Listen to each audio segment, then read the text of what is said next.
Évangile de Jésus-Christ selon saint Luc, chapitre 1, versets 26 à 38. Voici que tu vas concevoir et enfanter un fils. En ce temps-là, l'ange Gabriel fut envoyé par Dieu dans une ville de Galilée, appelée Nazareth, à une jeune fille vierge accordée en mariage à un homme de la maison de David, appelé Joseph, et le nom de la jeune fille était Marie. L'ange entra chez elle et dit : « Je te salue, comblée de grâce, le Seigneur est avec toi. » À cette parole, elle fut toute bouleversée, et elle se demandait ce que pouvait signifier cette salutation. L'ange lui dit alors : « Sois sans crainte, Marie, car tu as trouvé grâce auprès de notre Dieu. Voici que tu vas concevoir et enfanter un fils. Tu lui donneras le nom de Jésus. Il sera grand, il sera appelé Fils du Très-Haut. Le Seigneur Dieu lui donnera le trône de David son père. Il régnera pour toujours sur la maison de Jacob, et son règne n'aura pas de fin. » Marie dit à l'ange : « Comment cela va-t-il se faire, puisque je ne connais pas d'homme ?» L'ange lui répondit : « L'Esprit Saint viendra sur toi, et la puissance du Très-Haut te prendra sous son ombre. C'est pourquoi celui qui va naître sera saint. Il sera appelé Fils de Dieu.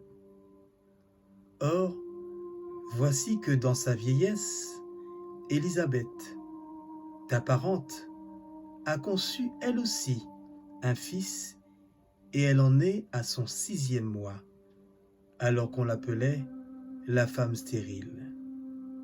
Car rien n'est impossible à Dieu. » Marie dit alors : « Voici la servante du Seigneur, que tout m'advienne selon ta parole. » Alors l'ange la quitta.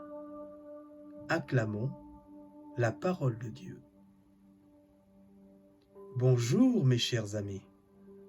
Les lectures de ce dimanche nourrissent notre foi pour dégager comme piste de méditation le thème de la demeure de Dieu parmi nous, à travers 2 personnages majeurs de l'histoire du salut.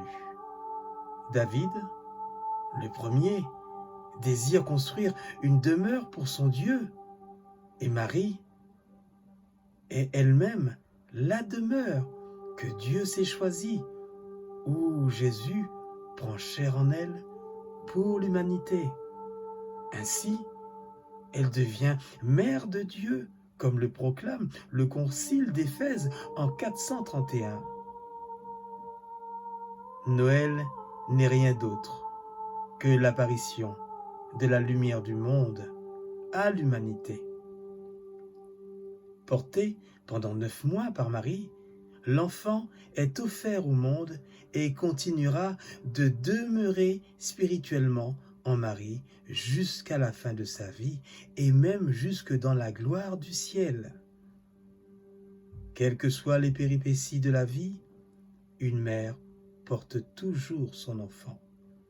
Marie ne fait pas exception, car elle se retrouvera au pied de la croix, mère des douleurs, qui devient alors notre mère et donnée par Jésus à toute l'Église par l'apôtre Paul en disant : « Voici ta mère ».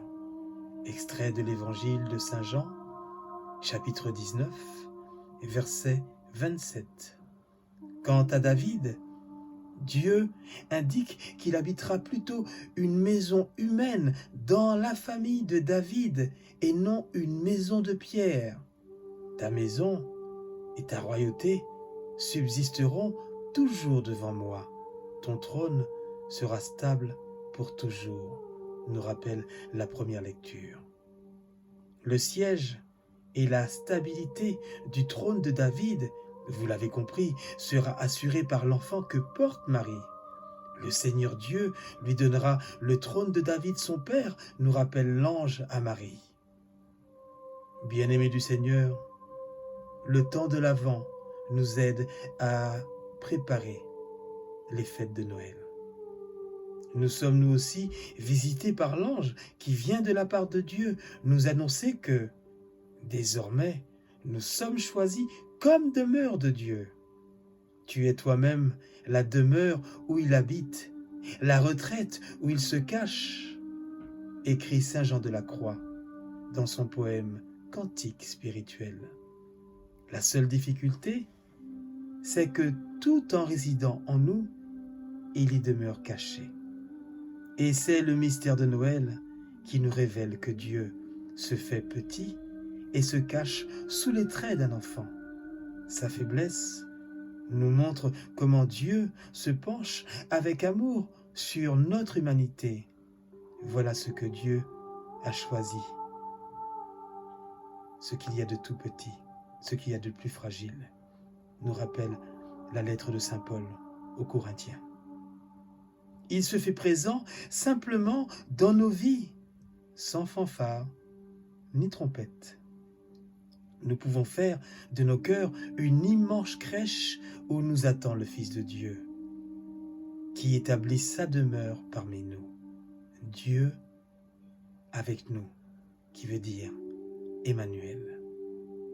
Le mystère de Noël exprime dans la simplicité d'une naissance la grandeur et la beauté d'un Dieu qui demeure en nos cœurs. Chers frères et sœurs en Christ, cette demeure prend un visage humain dans Jean-Baptiste, le précurseur, mais aussi dans David et tout proche dans Marie. Demandons aussi au Seigneur que pendant ce temps de l'Avent, cette demeure puisse aussi prendre place dans nos visages, car nous sommes appelés à être demeure pour l'enfant qui naîtra, et ainsi, le mystère de Noël sera pour nous celui d'une nouvelle naissance du Verbe de Dieu dans nos vies et dans celles des personnes que nous côtoierons durant ce temps des fêtes. Amen et bon dimanche. C'était le commentaire dominical de l'aumônerie catholique de prison de la Martinique.